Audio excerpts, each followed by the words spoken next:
Tiga. Merdeka. Om Swastiastu. Assalamualaikum warahmatullahi wabarakatuh.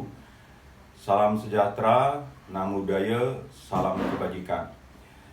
Rekan-rekan Partai Hanura yang saya banggakan, Bapak-Bapak Ibu yang saya hormati. Dalam kesempatan ini saya ingin menyampaikan orasi tentang politik, yaitu dalam rangka lomba orasi yang diselenggarakan oleh Partai Hanura. Adapun tema yang ingin saya sampaikan pada kesempatan ini adalah peran dari Partai Hanura di dalam kancah perpolitikan di Indonesia. Rekan-rekan dan Bapak Ibu yang saya hormati dan kader Partai Hanura yang saya banggakan. Pertama yang ingin saya ajukan pertanyaan adalah kenapa kita harus ikut berpolitik? Ya.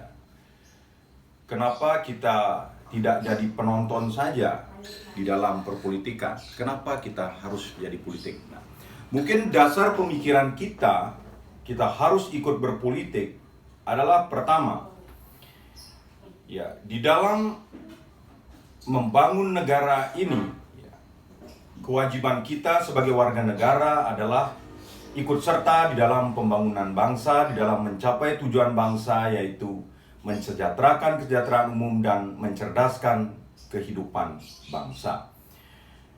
Nah, tentunya di dalam tujuan kita mencapai tujuan bangsa, yaitu bahwa satu-satunya jalan yang bisa kita lakukan sehingga kita bisa mensejahterakan banyak orang itu adalah menjadi seorang pemimpin. Yang menjadi seorang pemimpin di Indonesia, ya, karena sistem negara kita, maka hal yang bisa kita lakukan adalah ikut berpolitik. Karena menjadi pemimpin syaratnya harus lewat partai politik. Kalau saya bayangkan seperti ini, banyak orang yang ingin ikut memajukan kesejahteraan bangsa, itu adalah tekad. Bahkan kalau bisa saya bilang itu adalah hobi dia, ingin memajukan kesejahteraan bangsa. Tetapi kalau kita hidup sebagai seorang pribadi, kita hidup sebagai seorang karyawan, ataupun kita hidup sebagai seorang pengusaha, pertanyaannya berapa orang yang bisa kita majukan ketika kita duduk sebagai seorang perorangan atau seorang pengusaha? Paling 5 orang, 10 orang, 100 orang, atau 1000 orang. Kita sebagai seorang pengusaha sudah kewalahan jika kita ingin membantu atau mensejahterakan banyak orang. Jadi, jika pengusaha atau perorangan atau karyawan pilihan kita di dalam ikut mensejahterakan kehidupan bangsa, yang menurut saya itu kurang tepat. Makanya satu-satunya jalan untuk kita memajukan, membantu, dan menolong banyak orang adalah menjadi seorang pemimpin. Yaitu karena dengan menjadi seorang pemimpin, kita bisa memajukan banyak orang. Kalau kita ingin memajukan satu desa, ya setidaknya kita menjadi seorang kepala desa. Kalau kita ingin memajukan satu kecamatan, setidaknya kita harus menjadi seorang camat. Kalau kita ingin memajukan satu kabupaten, ya bupatilah pilihan kita. Dan kalau kita ingin memajukan seluruh rakyat Indonesia, satu-satunya jalan yang harus kita lakukan adalah menjadi seorang presiden. Dan untuk menjadi pemimpin-pemimpin itu di Indonesia, caranya adalah kita harus masuk ke suatu partai politik. Nah, seperti itu. Makanya menjadi atau masuk menjadi partai politik bukanlah sebuah gaya-gayaan, bukan hanya sebuah keinginan pribadi semata, tetapi lebih mulia adalah ingin memajukan seluruh rakyat Indonesia, ingin membantu banyak orang, yaitu dengan cara menjadi seorang pemimpin. Nah, itu. Kemudian kedua, kenapa harus Partai Hanura? Bukankah banyak partai-partai yang lain? Ya, dua persyaratan, alasan kenapa kita memilih Partai Hanura adalah karena Partai Hanura juga adalah merupakan partai yang diakui di negara Indonesia. Sehingga Partai Hanura menjadi alasan kita, menjadi pilihan kita untuk ikut berpartai. Partai Hanura juga terkenal masih partai yang bersih. Belum ada kader Partai Hanura yang melanggar hukum, yang ditindak oleh KPK, dan lain sebagainya yang merugikan partai itu sendiri. Dan Partai Hanura juga cocok untuk kaum milenial, ya, untuk belajar berpartai, untuk menimba ilmu dalam berpartai dan sebagainya. Sehingga pilihan Partai Hanura itu menurut saya sangatlah tepat.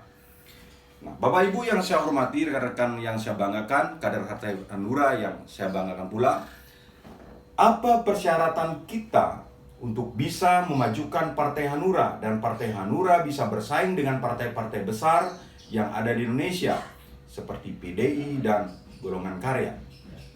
Nah, kalau kita ibaratkan berpartai itu adalah perang, politik is a war, maka kita harus memiliki jiwa berperang, jiwa tempur di dalam membesarkan Partai Hanura atau memenangkan Partai Hanura. Seorang ahli strategi perang Tiongkok, ya, Sun Tzu, mengatakan bahwa jika kita ingin menang perang, ada 3 persyaratan yang kita harus miliki, yaitu yang pertama adalah makanan yang cukup, yang kedua adalah persenjataan yang kuat, yang ketiga adalah semangat dan persatuan yang tinggi. Nah, itulah suatu ketika nasihat Sun Tzu kepada seorang muridnya. Kemudian suatu ketika muridnya itu datang kembali. Guru, jika dari 3 persyaratan itu 2 harus kita pertahankan, 1 harus kita hilangkan, mana yang harus kita hilangkan? Gurunya berkata, senjata boleh dihilangkan. Jadi dengan makanan yang cukup, dengan persenjataan yang mungkin kurang, tetapi dengan semangat persatuan yang tinggi, sebuah peperangan akan kamu menangkan. Kemudian si murid pergi dan kemudian datang kembali. Guru, saya bertanya lagi, kalau di antara 2 yang tersisa, 1 lagi harus dihilangkan, mana yang boleh dihilangkan, Guru? Gurunya menjawab, dari 2 itu makanan boleh dikurangi. Ya, jadi dengan makanan yang seadanya, dengan persenjataan yang seadanya, tetapi dengan semangat dan persatuan yang kuat, Anda akan bisa memenangkan sebuah persatuan. Nah, kemudian gurunya melanjutkan bahwa persatuan dan semangat itu yang tidak boleh dihilangkan. Nah, demikian pula dengan Partai Hanura. Ya, semangat persatuan dan semangat untuk memajukan partai itu tetaplah harus ada di setiap sanubari kader-kader Partai Hanura. Karena orang bilang sekarang bukanlah zamannya Superman yang bisa membalikkan dunia hanya seorang diri. Kita butuh orang lain, sedemikian pula orang lain membutuhkan kita. Demikian pula kader-kader Partai Hanura tetaplah bersatu. Ya, jangan melihat kanan kiri, oh ini partai besar, ini partainya lebih maju. Tetaplah Anda fokus selayaknya Anda seorang pelari, Anda fokus mencapai tujuan, Anda fokus mencapai finish. Jangan tengok kanan, tengok kiri sehingga Anda tidak akan menjadi pemenang. Itulah hebatnya persatuan yang harus kita terapkan dalam Partai Hanura. Sebagai akhir kata, saya punya gambaran seperti ini. Ini Einstein, ya. Einstein orang terpandai di dunia, yang dianalogikan orang paling pandai di dunia, mengatakan, jika 1 ekor kuda itu bisa menarik 2 ton beban, berapakah 2 ekor kuda bisa menarik beban? Logika matematikanya adalah 1 ekor kuda bisa menarik 3 ton beban, maka 2 ekor kuda selayaknya bisa menarik 6 ton beban. Tapi apa yang terjadi, saudara-saudara? 2 ekor kuda bisa menarik 30 ton beban. Nah, itulah hebatnya sebuah persatuan dan kebersamaan. Dan itu saya harapkan terjadi di Partai Hanura, sehingga Partai Hanura menjadi partai yang diakui, diperhitungkan, maju, dan kalau bisa menjadi pemenang dan menjadi pemimpin di negara ini. Sehingga dengan menjadi pemimpin, cita-cita awal mensejahterakan seluruh rakyat Indonesia itu dapat tercapai. Sekian dan terima kasih. Om Santi Santi Santi Om.